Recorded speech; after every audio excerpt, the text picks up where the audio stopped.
Okay, hey everybody. Yes, welcome back to the Paid Search Podcast. My name is Jason Rothman. As always, and for the first time in a couple of weeks, because he's been on a nice vacation, the great Chris Schaefer. Chris is back. You're back in the real world. How are you doing? Did you have fun on vacation? I missed you. I saw your tweet. It made me smile. I was up in hiking in the Rockies, and it was phenomenal. Let's talk about getting to the peak of your Google Ads campaign, reaching the mountains of success with optio.com/PSP. With this awesome online tool, you can get really cool alerts to tell you that you've reached milestones, that you've reached the pinnacle of success. For example, I emailed my client this week and told them, hey, we hit 24 conversions in one day. This is a new record for us. And it was wonderful to send a successful email, an email that actually shared some successes rather than saying, oh no, looks like something went wrong with the ad or the keyword or something like that. This was a great email to send. It was a lot of fun. And the reason I knew it is because I got an email from my Optio account to tell me that I had reached this new record. So try it out for a 6-week trial, opteo.com/PSP. 6-week trial exclusive for the listeners of this show. You can try it out for yourself, optio.com/PSP. Hey, thanks, Chris. And I want to tell everyone about today's other sponsor, Directive Consulting. Directive Consulting is the go-to B2B and enterprise search engine marketing agency.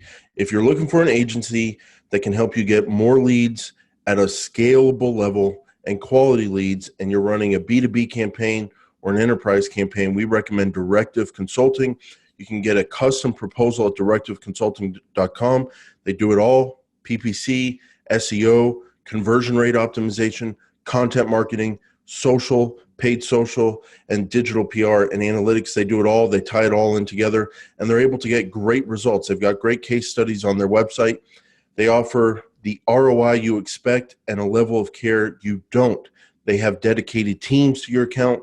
They offer daily communication, so you're never in the dark, rapid execution on your request, and a predictable ROI, which is what enterprise and B2B clients need. We recommend Directive Consulting. Get your custom proposal at directiveconsulting.com. Now, Chris, like we said, you've been on vacation, but you know what? Those reviews kept rolling in. You know, you and I, we don't know a lot about passive income, but we know a lot about passive reviews. This one comes from the United States of America, from In-House Unicorn. Sounds like someone Chris would know from the weekend activity he gets into. Making my drive to work livable. 5 stars. That's what we like. I drive an hour to work daily to manage. Oh, you know what? I'm not even going to do it to our audience. I remember we read that review already. In-House Unicorn, you're going to have to. Sounded familiar. You're going to have to. Yeah, I know it sounds familiar because that's the kind of people you associate with your weekend hotel activity. What kind of guy gets a hotel in the same city he lives in on the week? I don't know. We'll talk about that on Patreon. So, gracious host, 5 stars from. I've read that one too. All right. You know what? This one was my favorite review of all time, from Holla Holla Boy. And that's also someone Chris knows from the weekend. United States of America, right. 5 stars. Best sponsors, Optio and Directive Consulting. I love that. Shout out to the best PSP sponsors, Optio and Directive Consulting. These guys helped me get up to speed, and when I started my job at a PPC agency last year. Would not have had as much success without them. Jason is the funny one, but it's nice to have Chris too. What? You know what? People are missing it. Chris, you have a great sense of humor, very dark sense of humor. And I think sometimes your humor is just so like right under the radar that it comes off as genuine. But we all know you're the real review. Oh, that's a real review. Yeah, I'll show you a screenshot. I love it. We ask people to support our sponsors because they support the show. Awesome. And I appreciate people keeping them on top of their mind there. So we appreciate those reviews. They help grow the show we are doing.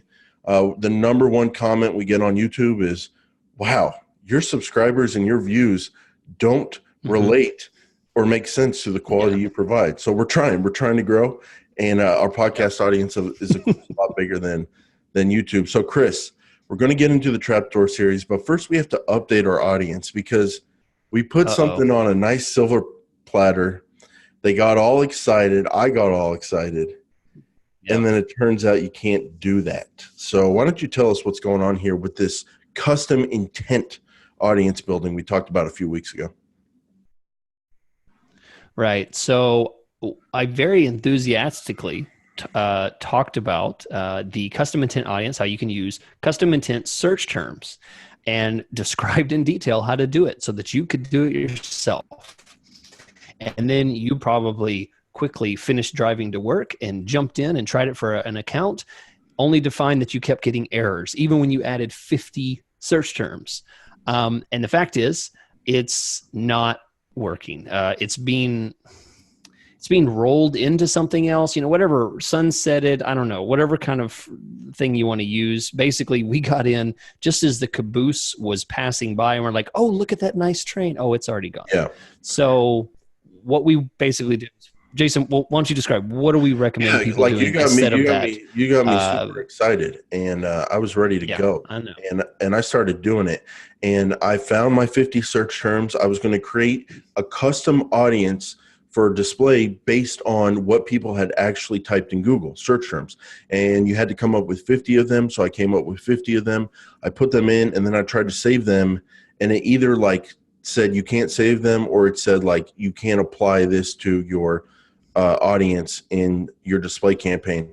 And so it looks like they're phasing out the search terms thing in favor of in-market keywords, like just coming up with keywords.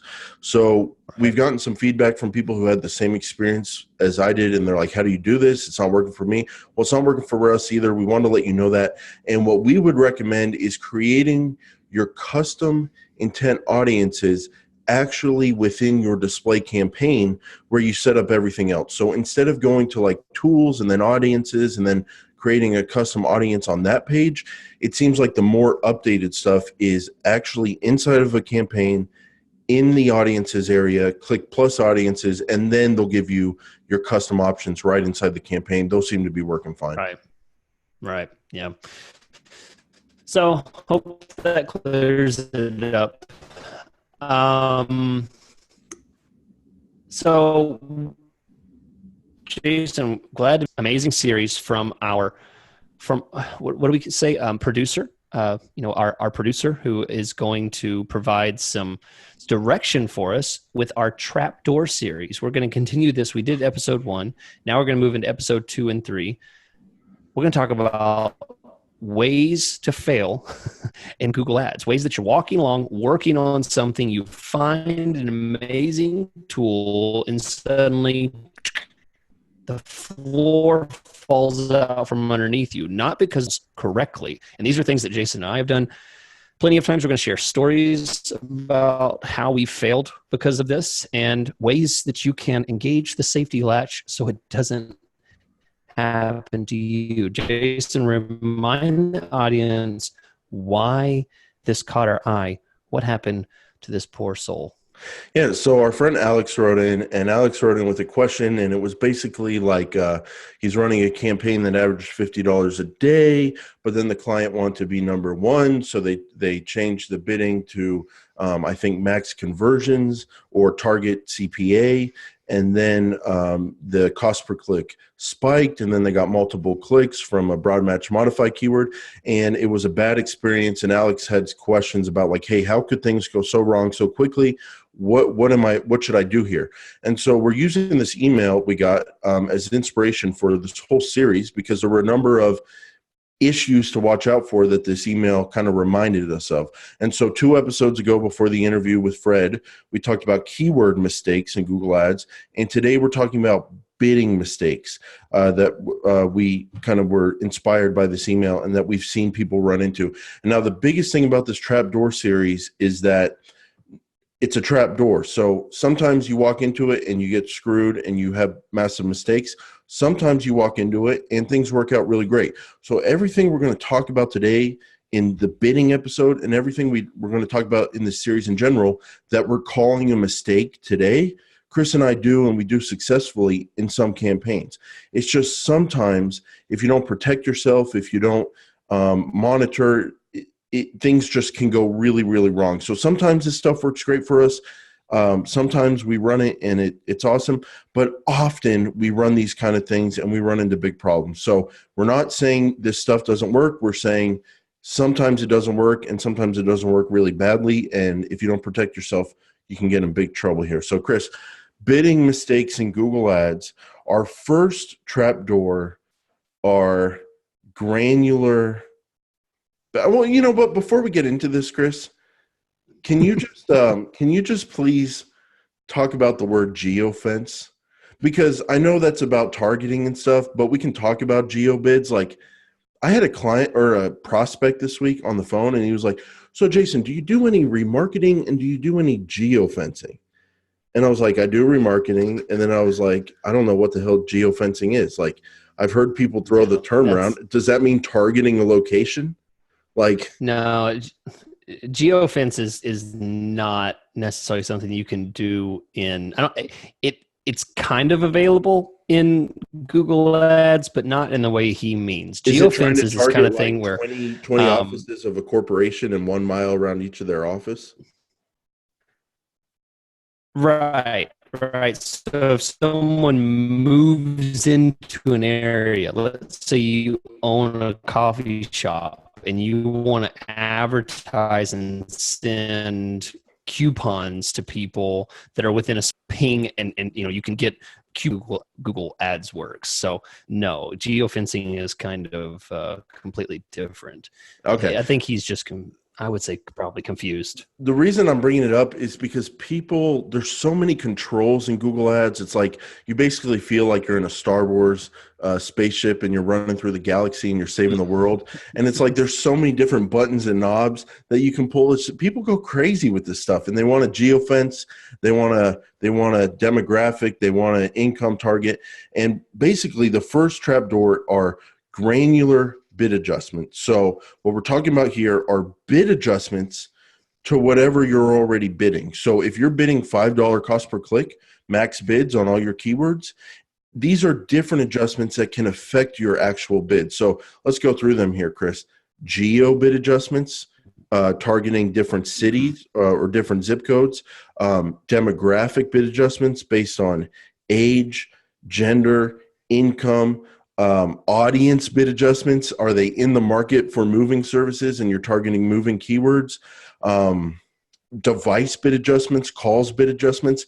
And these are all the things where you go like plus 20% to get more calls, negative 50% on tablet, plus 50% if they're a male, plus 75% if they're in the top 10% of income, plus 65% if they're in the top 10 to 20% of income, and on and on and on it goes.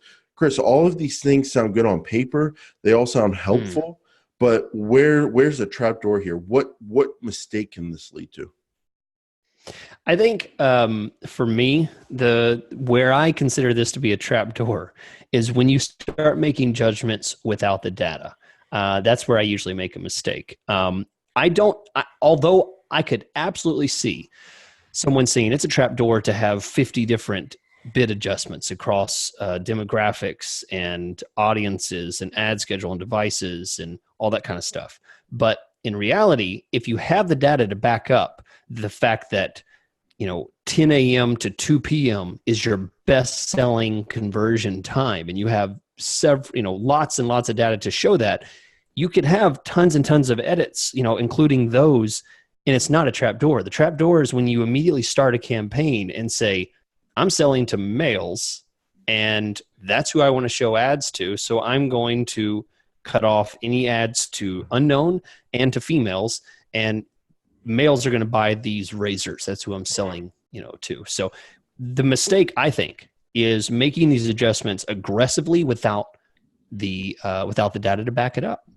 So yeah, I agree. I think there's two mistakes I think about. One is, say you're bidding $10 per click, and let's say you go up by 50% on mobile, you go down 25% on men, top 10% of income, you go up 5%, bottom 50% of income, you go down 25%. And if they're in the market for a moving service, you go up 75%. What is your cost per click bid if it's a man on mobile in the market for moving? It's like you have no idea. So yeah, no idea. I think that's one problem. But of course, the problem that affects people more is screwing with your audience, who's going to see your ads and your bids and your results just based on what you see with your eyes. And Chris, if there's one thing that this job for the last 35 years of experience, I'm 30 years old, but I say 35 years of experience. It sounds impressive. The one thing that I've learned over my 35 years in this job is what people see with their eyes, human beings, means almost nothing. Like, yeah, we're all just seeing different things. We're all taking in the world differently. People have no idea what statistical significance is or means. And if I look at my account for the last 2 weeks and I see men have a cost per conversion of 50 and women have a cost per conversion of $10, then, and I go, okay, men are doing worse than women, I'm going to bid down by men by 50%. How do I know that's not just random? And so you multiply that by all the different bid adjustments you can do, you can get some really horrible results. And so with that said, Chris, let's not be hypocrites. If someone was to audit the 5,023 accounts we both manage each on our own, right? Each, that's what you can get up to as a freelancer. Yeah, they will find at least 3,302 accounts that have some kind of granular bid adjustments on them. So the whole problem with this show, with our jobs, with training people, is you and I have a lot of gut feels. You and I have a lot of things in our brain, a lot of experience, and we use that to make bid adjustments. But how do we communicate when we make bid adjustments? Like, how are you going to go on the air right now and tell people when to make a device bid adjustment, when to make a male-female bid adjustment? How do you make these decisions? Because people are going to say, yes, I get it. I don't want to over manage my account. I don't want to do too many bid adjustments without actual real statistical significance.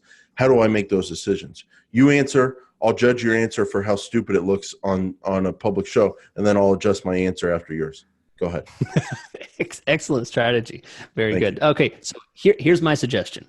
Because I get asked this a lot, Jason, in the thousands of hours I've done training with billions of people. I thought it was millions. I thought it was millions. And it's thousands you charge per hour. And you've made since I got back from vacation, I've done another 100 million. So that moved it into the billions. And for Patreon, you're going to make $1 each month for each sign up.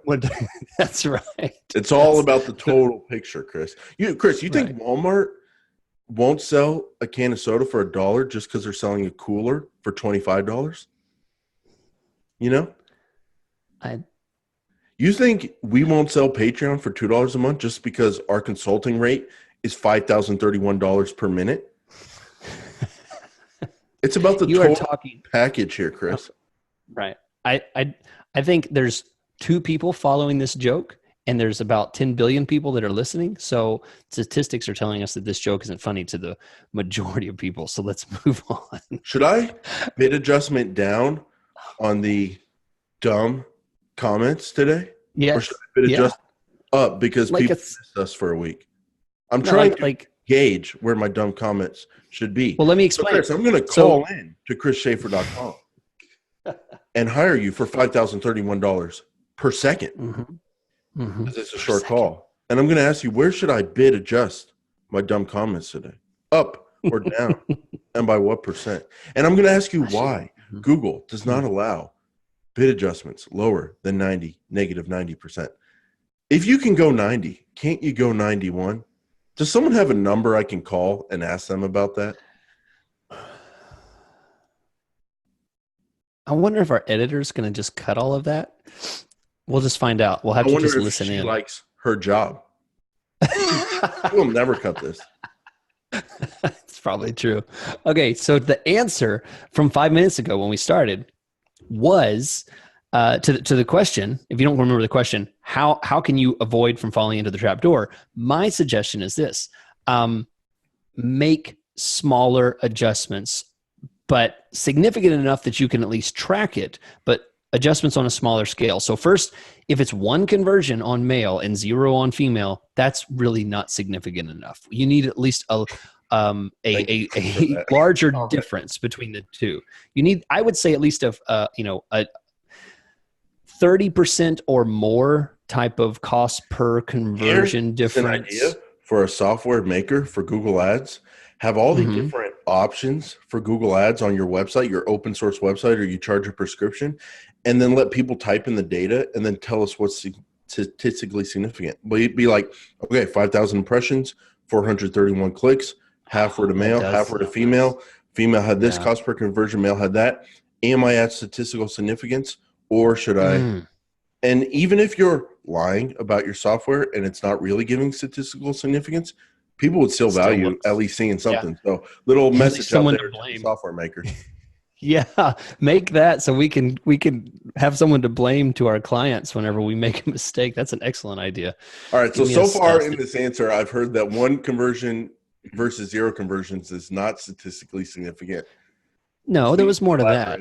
There was more. The answer was make small adjustments that you can monitor over time. So if you see a significant difference, a 30% difference between the cost per conversion between one versus another, make a 10% adjustment. Mark that and come back and check it after a certain amount of time. If it continues on that trend, make another 10% adjustment. Move it at 10%. If you want to move it at 5%, that's fine. But the thing is, it'll take longer to make a significant change in the data. 20% is not very much if you're bidding $2, right? It's not going to be a huge difference. So make small adjustments. And if you're just now getting in on this train and realizing that you should start making these bid adjustments, make a harder shift. If you have 2 years of data with consistent conversion metrics, you can be more aggressive because you have tons of data. I'm talking mainly to the people that are starting new campaigns and don't have the data to back it up. But if you have months and months of data with reliable conversion metrics and it's moving in a certain direction, be as aggressive as you want to be, because if you have solid data to show that one's significantly better than the other one, make that adjustment. Yeah, Chris, I don't know how to answer the question. Honestly, to me at this point in my career, it's a gut feel. It's an experience thing. Doesn't mean anything to anybody listening, and I understand that. But I would say, I had an epiphany the other day, and we're going to get to your epiphany on Patreon. I'm looking forward to that because you told me you had one. And, I had an epiphany that, when you bid more on the keywords that are getting a great conversion rate and a low cost per conversion, your results improve. And when you bid less on the keywords that are bringing in less conversions with a lower conversion rate and higher cost per conversion, your results improve. So if you just go in that direction, as simple as that sounds, I've just realized that just focusing on the simplicity has helped me get better results on some campaigns that are high volume, and I'm able to see the results quickly. Don't make it too complicated. Bid, I like what your advice is. Just go slow. Bid a little bit more, bid a little bit less, and kind of judge the results as they come in. But I think the biggest trapdoor, you're right, Chris. You see male, you see female, you see this zip code versus that zip code, tablet versus mobile, whatever the comparison is. And you see a little bit of difference or even a lot of bit of difference, but in a short time period, and then you make a huge bid adjustment, you're making a big mistake because you don't really know what's true and what's what, because things could easily flip the other way.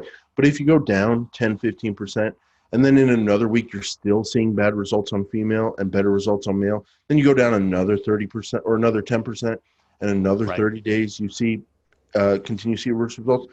Let the data guide you. So I think that's a good guide there, Chris. And I'd be interested to hear from people on how you handle all these options without screwing yourself over. So moving on to our next trapdoor for bidding, Chris. Automated bidding. Okay, everyone stop having a panic. We did not say automated bidding is a problem. Chris and I prefer manual most of the time, but automated can still work. It's fine. But we're saying specifically automated bidding without protection in place. Chris, our friend Alex was bidding on HVAC, and I know you're the Jack, the jester. of HVAC. You're not the king of HVAC. There's someone out there with more HVAC than you, Right. but I know you have a Tester. lot of Yeah. experience with HVAC. Do you pay $150 for HVAC clicks, heating and air? $150 per click. Oh, no, absolutely not. Because that's what No. Alex ended up paying with his automated bidding strategy. And that Oh, was why sure. he was worried.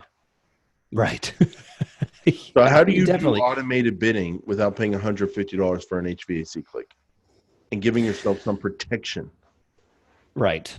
So as we talked about 2 weeks ago before the break, we had our friend Fred Valles on, who talked about automated bidding. And if you listen to that, you know that Jason and I are willing to play the game of automated bidding, and we're not entirely opposed to it. Something that we just sometimes we're very skeptical of. And my thoughts on it is, I'm not willing to take a campaign and throwing it into the hands of the algorithm and letting it decide what's best for my client, what's best for leads. Sometimes it doesn't know what's best. So two things.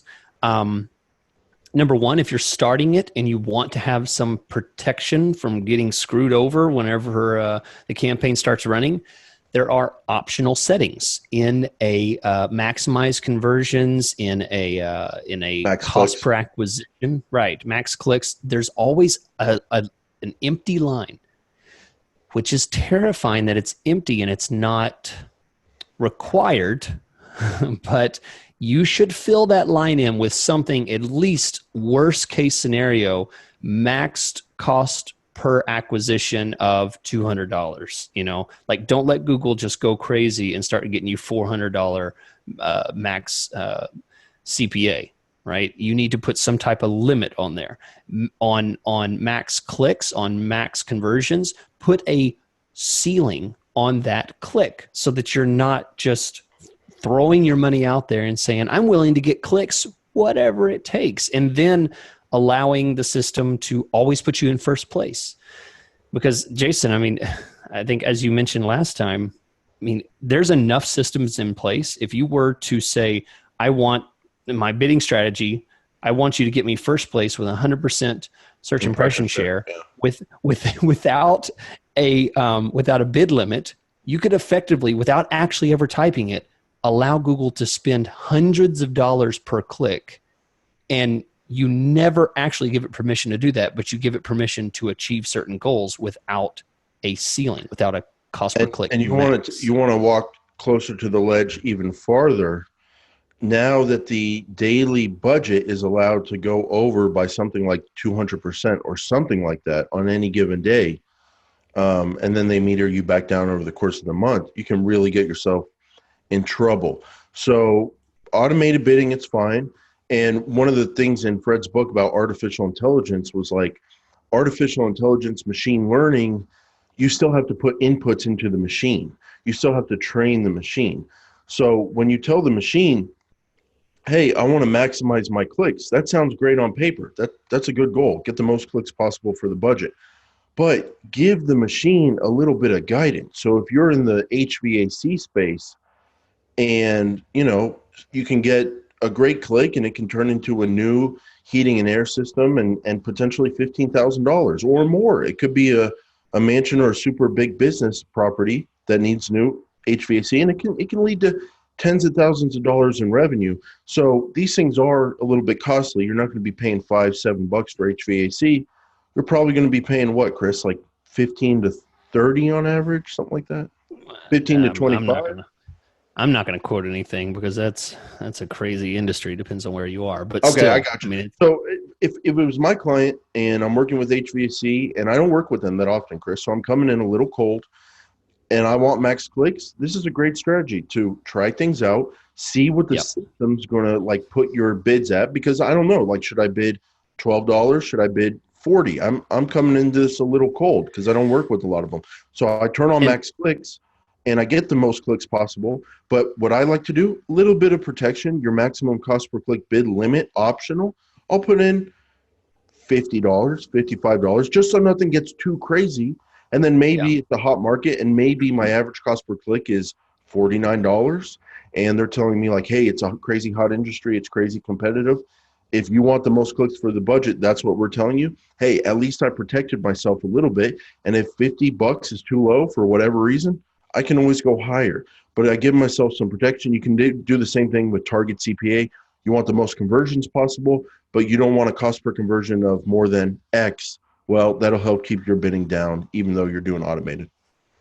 And one last thing before we move on to the next point, I'll say when I talk to people, and one of the biggest things I hear consistently is people have a fear of manual bidding. It's crazy. Like manual bidding is terrifying. They don't know where to start. I think this is the answer for most people. This is the answer for most people is to start with maximize clicks. Especially if you don't have any conversions in the campaign, I would start with maximize clicks, do exactly what Jason talked about, put a max CPC in place, be generous, don't be stingy, don't put $2 on there because you'll just grind gears and nothing will happen. But put something generous on there, let it run and see what happens, because at least... Bro, can I come up with a rule on the spot, a rule of thumb? Let me know because I'm coming up with this raw. Okay. How do you know what your cost per click limit, your maximum limit should be, your cap when you're doing max clicks if you're coming into an industry cold? Because you're coming in cold and you don't even know where to start manual. So then it's kind of like, okay, where do I even start with my bid limit on maximum? So what daily budget? Your cost per conversion, your desired cost per conversion, and you divide it by 10, and you assume a 10% conversion rate. And that gives you your cost per click. So if you're coming in and you're a mover and you're saying, I want my cost per conversion to be $100. And if I want to get $100 cost per conversion, and I'm going to assume a relatively low for consumer industry, relatively low, but very doable conversion rate, 10% when you're tracking everything. It's going to take me 10 clicks to get $100 a lead. Yep. 1 out of 10. So 100 divided by 10 is $10. So that's what you want as a cost per click to get. That's what you would think a good cost per click would be. But you're bidding against other people. You're new to an industry. You don't really know. Take that estimate you came up with, your desired CPA divided by 10, the desired CPA client gave you divided by 10. Have that be your desired cost per click. But you know what? Give the system a little bit of rope to run with, a little bit of room to run with. And instead of doing a $10 maximum cost per click bid limit, maybe do $20 or $15, and you at least know you're within the range of reasonableness. So instead of dividing it by 10, maybe divide it by 5 or divide it by people can't do 8. math. People can't do math. Something like people that. Can't do math. You got to keep it simple. Divided by 10% conversion rate, and then just give it some more room on top of that. Yeah, I like that. I think that's an excellent rule of thumb. I'm going to start using that. I mean, when people ask, just say, take your desired CPA. Okay, Chris, we're offering vacation rentals in Hawaii. Okay, Chris doesn't usually work with clients that offer vacation rentals in Hawaii because there's not that many of them in the world. So he gets a new industry. He doesn't really know where to start bidding. He goes, client, what do you want your average lead cost per lead to be? And they go, oh, we'd be happy with $200 because the average rental is $5,000 for the couple weeks or a week, and we know we're not going to close every one, but if we got them for $100 on the phone, hey, that's better than we're doing in print advertising local or across the country or whatever. So you take $100, you divide it by 10, you go $10 per Hawaii rental click. That sounds a little bit low. I'll throw on 20 just to give the system some room to see what comes in, and boom, you're going to get action, but you're going to protect yourself on the back end. I like the divide by 5. I'm gonna say 5. That way you don't even have to think, is that high, is that low? I'm just gonna say divide by 5. This is a collaborative system here. I don't Stick have with 5. I've got no ego. I'm like water. Stick with 5. So take your target CPA divided by 5, and that can give you a maximum limit. I love it. Protect yourself. Yeah, good stuff. Just like that. We didn't plan this, obviously, since it took us a while to come up with that, but I like it. Genius. Well, let's move on to the next. So this next one is, I think, vanity in the form of PPC. I think this is where a lot of people, big CEO, big name person, heavy ego, tend to just push for this, and I get caught up in it all the time. Number one position, this is like, I want to dominate. Whenever I search for this, I want to see my name at the top. And they're like, I searched this and I didn't see us come up. We're number 2. Keep, spend more, bid higher. I mean, this is something I hear all the time. If you don't associate your boss or yourself with this kind of frame of mind, then that's wonderful. You've beaten that self-centered ego of always being in first place. But Jason, I mean, how is this a trap? Yeah, it's not. I mean, everything we say on the show is accurate. Let's read the beginning of Alex's message. I'm running a campaign that averages $50 a day in budget. This past weekend, the client, a heating and air company, wanted a spike in calls and wanted to dominate if anyone searched for AC repair. With their permission, blah, blah, blah. He wanted to be number 1, and they wanted to dominate.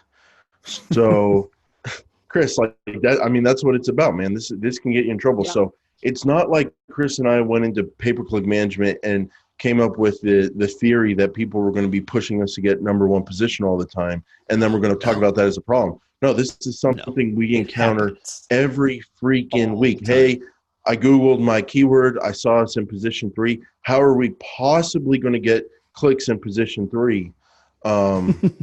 Nobody sees me. Everybody clicks on the first. And then I just like Chris, I go in cycles with clients. Like, we literally play the same game. Like, we dress up, we play the same game every 3 months. It's like I get them great results 90 days in a row. On the 91st day, the client Googles their keywords on their phone, their individual's one result on their phone. Who knows what Google does in the black box we don't know about? Oh, if advertiser business is tied to the IP address of the phone, the same location, should we show their ads number 1 or lower? Because we know they're not going to click and we don't want to waste their bit. Like, who knows what's going on? We don't know. But all I know is that one impression on the phone doesn't mean jack squat to a professional PPC manager like myself that's getting actual data in the account. And they're going, hey, I'm showing up 3 on this keyword. How do I get clicks? And I go, yeah, but the position says 1.4 on average for that keyword. And it says your biggest competitor, their impression share is 40%. Yours is 99. So you're not number 3, but I see it on my phone. But you're not, but I see it. And they go, okay, you give me a lot of money. I'll do what you want. I'll bid you up to number 1. Yeah. We do that for a couple days. The results go horrible. I come in, I stress out, I fix it, and then we do the whole cycle again. So, Chris, it happens to the best of us. But how do you, I guess, okay, here's the thing. It's a trapdoor series. Someone could push back and go, wait, number 1 does get a higher click-through rate. I do want more leads. I do want more conversions. I do want more clicks and traffic. Get me a good cost per conversion. Get me the most possible. Put me in that number 1 position. And I want to dominate. So I guess, why is that not a good thing? How can you still make it happen from 2 to 3? And after that, we can talk about how we talk to our clients about it. Yeah, it's so for me, the safety latch on this one is my pullback is always to say, is budget an issue for this client? If I go to search impression share and I see 15% search impression share and he's telling me I want to dominate, I say, oh, really? Why don't you give me more than $200 to work with a month, you cheapskate? But I always push back with the fact, no, I'm not going to get first position because I can get you 2 clicks with that and then I run out of money. And instead, let me share with you your search impression share. Explain what click share means. Explain all of this. Then suddenly the lights will go on and say, either I can get 15 clicks in 3rd position or 2 in 1st position. And he can make that decision. I provide the information. And once they know the facts, they usually say, okay, fine. Either I'm going to have to give you 3 times more money or we'll keep what we have. And that's usually how the conversation goes. Or I add an additional location into the campaign of a 1 mile radius around your office location. Jack up the bid in that 1 mile by 150% and never have this conversation again. Oh, did I give away some Patreon content there? Who would do such a thing? What a horrible idea. Oh, no, I'm saving you from yourself. No, I know a friend who does that. No, I know. It's just an idea. No, it's just a theory. I've never done that in practice. Chris, so basically where I'm coming at is you have the conversation with the client and you tell them, hey, you don't have to be number 1 because, look, we're maxing out your budget. We're already spending your budget. getting the most possible. Let's be in position 2, position 3, get a lower cost per click, make the idiot above us overpay, and we'll get more clicks for the same budget than they will because we have a lower cost per click. I mean, check my math here, Chris, but if someone is getting a cost per click of $5 and they have a $50 a day budget, that's 10 clicks, and we're getting a cost of $2.5 and it's a $50 a day budget, I think we're getting 20 clicks. And so idiot in the number 1 position is spending the same budget as us in the number 2. They're getting 10 clicks, we're getting 50. And I've got this theory about the sweet spot, Chris, the sweet spot in Google Ads. And it doesn't happen all the time, but listen to this theory. And it's stuff people, I mean, this is juicy stuff, Chris.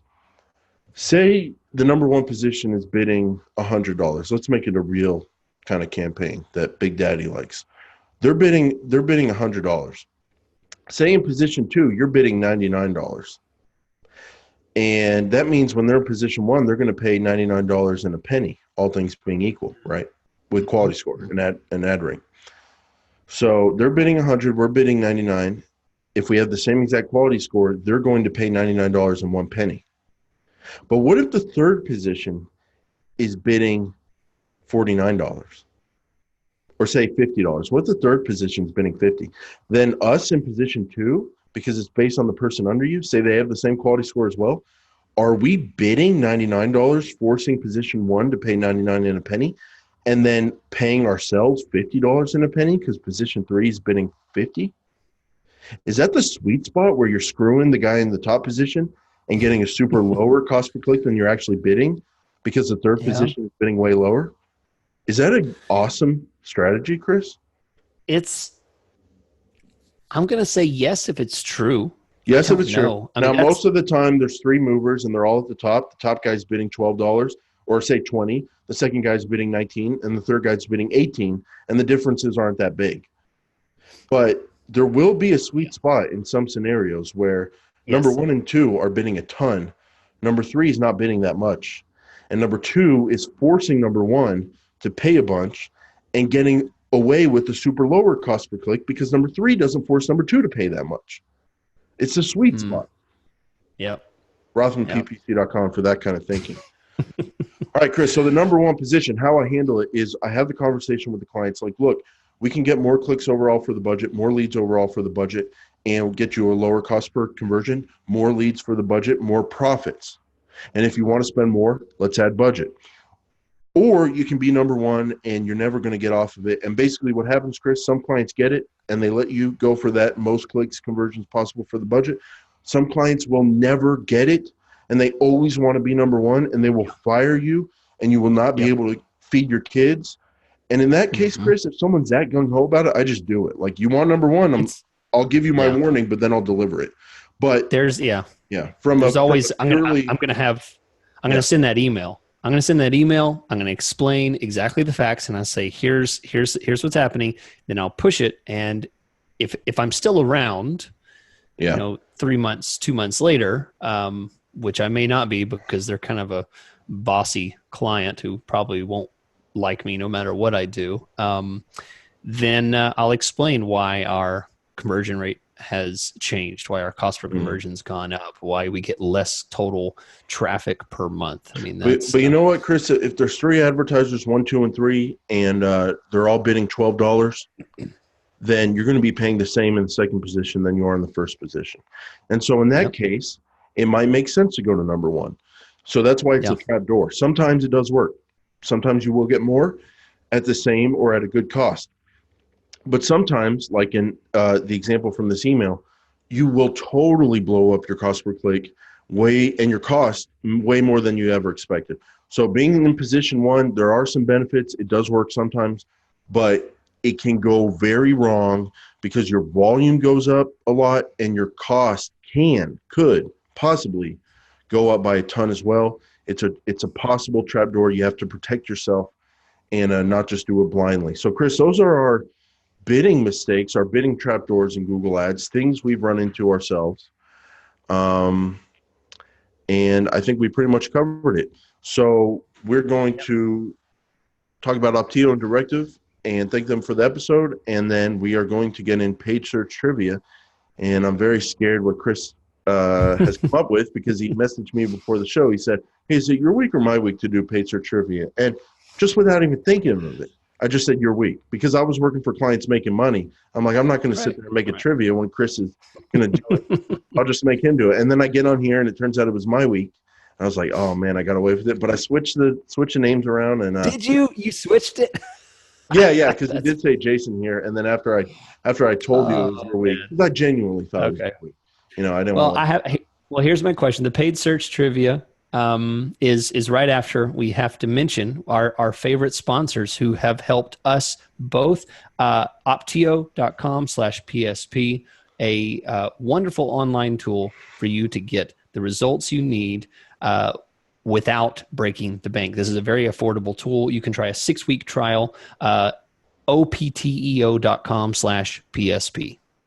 Yep, and I want to thank Directive Consulting, directiveconsulting.com. If you're a B2B advertiser, if you're an enterprise advertiser, and you're trying to get leads online at a profitable rate and then scale that and grow your business, directiveconsulting.com. That's who they work for. That's where they specialize B2B and enterprise. And you can get a custom proposal right on their website.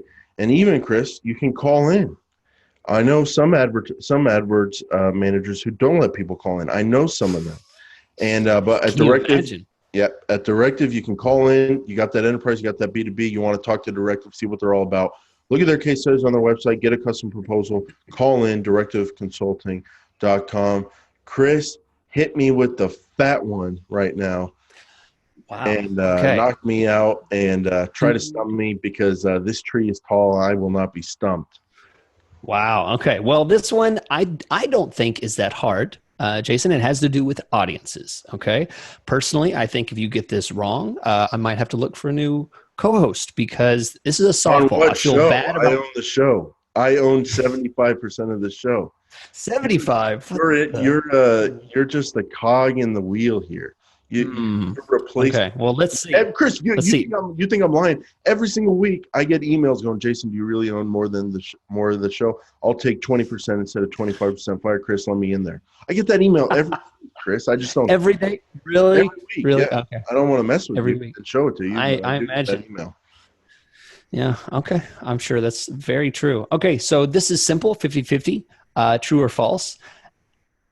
I'll read it as I've written it. 33 and a third, 33 and a third, 33 and a third, because I always reserve the right to knowingly not answer the question and get it wrong by refusing to answer the question in the spirit of the game. Still okay. So 2 out of 3 wrong, 1 out of 3 right. Yep.